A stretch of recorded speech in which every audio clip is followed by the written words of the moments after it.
Hey, welcome to One Foot in Front of the Other with Fred Reynolds. And I have 5 days before I leave for Kilimanjaro. And I've been kind of throwing stuff around, but I think it's time to seriously take into account what I can pack. I'm going to go through a couple of things. One, the Osprey bag that I got, which is a 95 liter.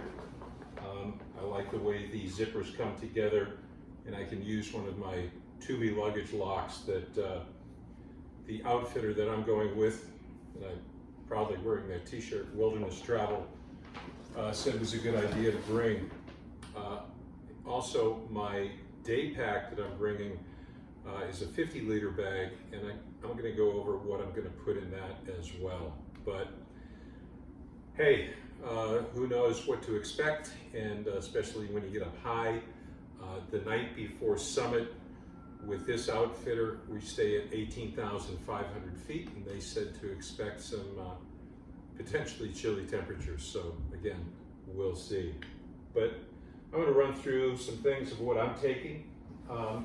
In the Osprey bag, just to kind of make it easy, I did get some packing cubes. I have a couple of Tumi ones from business travel that I'm taking. But I'm going to put things like in a smaller one, as a, for instance, where to go? Ah, yes. Underwear and socks. I procured from Amazon some Adidas shorts. They keep things together, if you know what I mean, and they're also wicking. I've got several pairs of socks. As we get up there and it gets colder, I'm going to wear my thin ski socks with a pair of nice merino wool socks over those.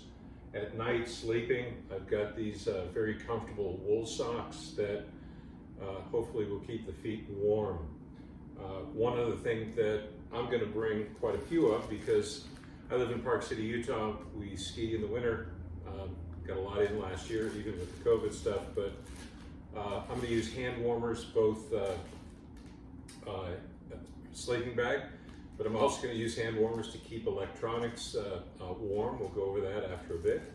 And then I'm going to lay one of these on the inside of, in the top of my foot, in my hiking boots as well. So I'm taking plenty of hand warmers. During the first few days, I've got a pair of shorts that are quick drying and wicking. Also picked up a pair of hiking pants that does have the zipper to where I can take this off as well. During the first few days, again, I've got some, moisture wicking t-shirts. I'm going to bring about 3 of those. And as we start to get up and it starts to get a little bit colder, I'm a huge Arc'teryx fan, and I'm bringing 3 of these. One piece that I recently got that I used on a hike here in Utah, but it's got this hood to it, it's long sleeve, and I'm really looking to enjoy that, especially in the lower altitudes with mosquitoes. And then as we get higher, I'm looking at wearing this and possibly on the outside, because it's got the hood on it to help keep the sun down. So we'll see how that goes. One of the quicker or the heavier layering pieces I'm taking is an icebreaker, and it's a 260. Higher the number, warmer the gear. From a layering standpoint, when I ski, I use CWX, so I have the top, I have the bottom.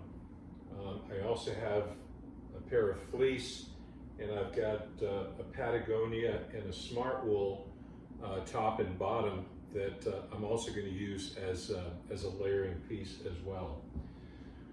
35 pounds is what our outfitter has told us that we can't exceed. So I want to also be, respectful of that number. I'm taking 2 beanies, one for sleeping, one for wearing up in the mountain. Another thing I'm taking is some knee braces, especially as we get higher and then starting to come down. I think we descend 13,000 feet in 2 days. I am having a Tito's soda with a lemon, by the way. I had a terrible experience with my vet this afternoon, and I'm trying to, wow. But knee braces, you might want to think about it. From the standpoint of gloves, I'm taking liners. I'm also taking a pair of fleece for maybe sleeping in, as well as around the campsite at night. I have a buff I'm bringing, and I'm bringing 2 different balaclavas. I still am confused as to who came up with that name. And I'm bringing a swimsuit, who knows? As far as the gloves for summiting, I'm bringing this pair of Swannies. It does have a zipper pouch on the top that a hand warmer can go in. I don't know if I'll use that or not. I like to just put them right on my skin. Let's see. I am going to take this really lightweight puffy as well, which is just a pullover with a hood.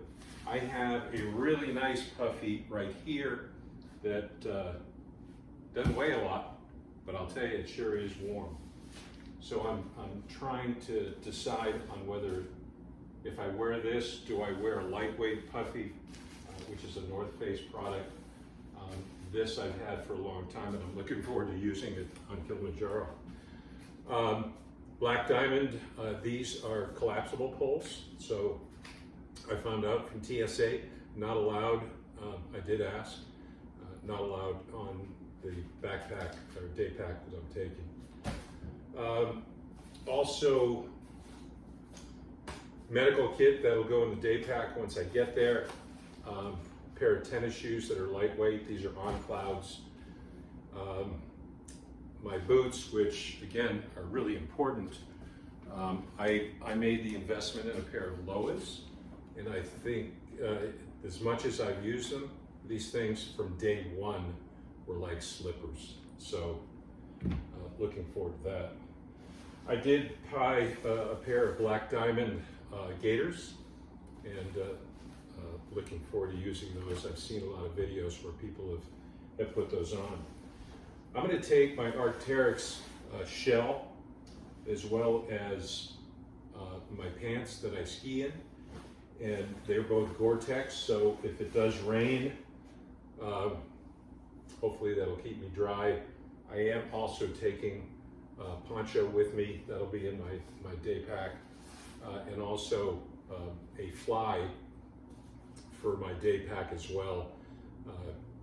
You know, there's a fly that comes with any tents that you buy and whatnot. So yes, there are flies for your day pack. In a minute, I'm going to tell you what I'm going to take into my day pack on the plane and why, and then maybe go through some of my electronics that I'm taking as well.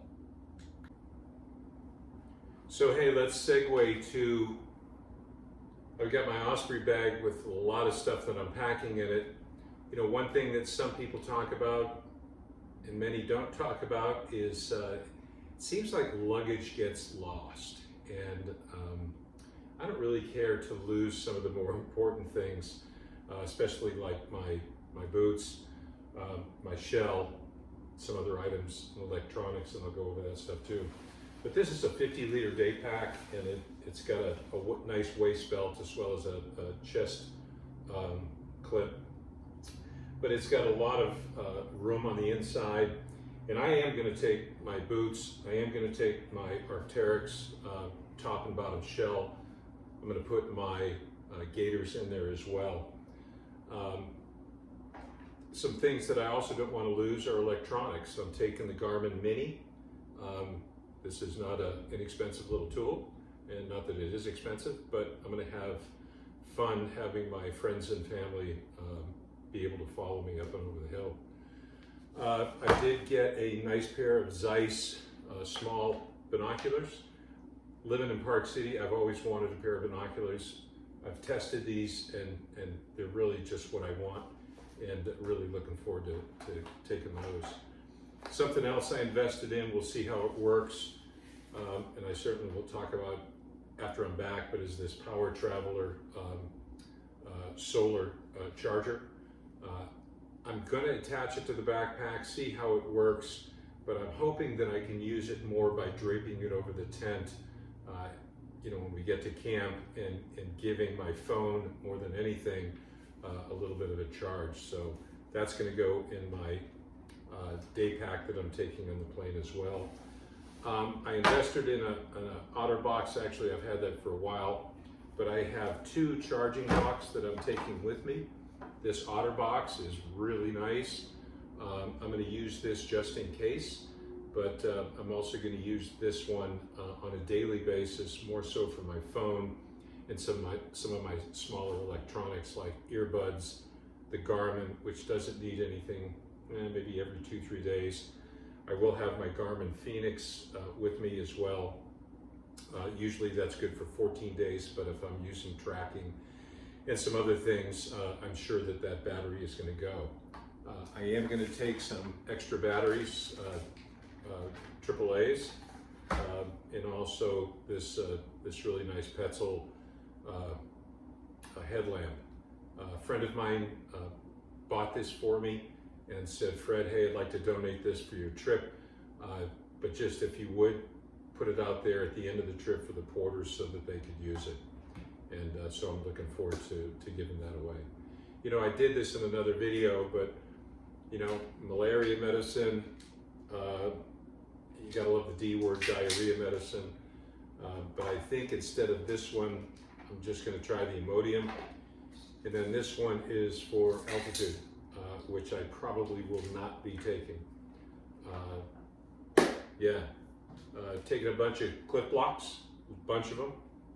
If you read you ever read the directions on these? It says take a whole one of these like every hour. Well, some days we're gonna be doing like 8 hours, and I'm not sure I'm gonna eat 8 of these, but I don't know how much I can actually pack, but you know, this probably will go in my check bag. So I'm gonna take them all. We'll see what happens. You know, hey, sunblock. My daughter-in-law and daughter turned me onto this Babo. You can get it at Whole Foods, and it jumps. You can get it at Whole Foods, or I did find this one on Amazon. Amazon has gotten a lot of my Kilimanjaro business. Might even take this Sunbum too as well and use it. But hey, mosquito repellent that's got a 30 to 35% DEET factor in it. Really looking forward to this trip, and anyhow, gone over some of the things that I'm going to take, and you know, when I get back, maybe I'll do a little recap of what was really necessary. I'm a huge overpacker, but at least I know I can only have a 30 or 35 pound as far as what the porter is going to carry weight limit. You know, one thing I didn't talk about on the other stuff is, hey, having some going home things to wear. One thing that I don't know if previous people have had to do this, and I'm sure that they have with the COVID, but we get off the mountain on September 16th, and immediately we'll have a COVID test administered. Hopefully those results come back in 48 hours, but my trip has been extended for a little over 48 hours due to the COVID testing and the need for that. So, hey, a sampling of what I'm taking, and hopefully I've covered some things and given you all some good ideas. You know, I will back up real quick relative to the electronics and keeping those warm at cold temperatures. So I'm bringing a whole bunch of hand warmers, and I'm hoping that that piece is going to help me to make sure I can keep documenting this adventure. So that's it, and in about 5 days, heading to Kilimanjaro Airport and really looking forward to it. So stay tuned, more coming your way.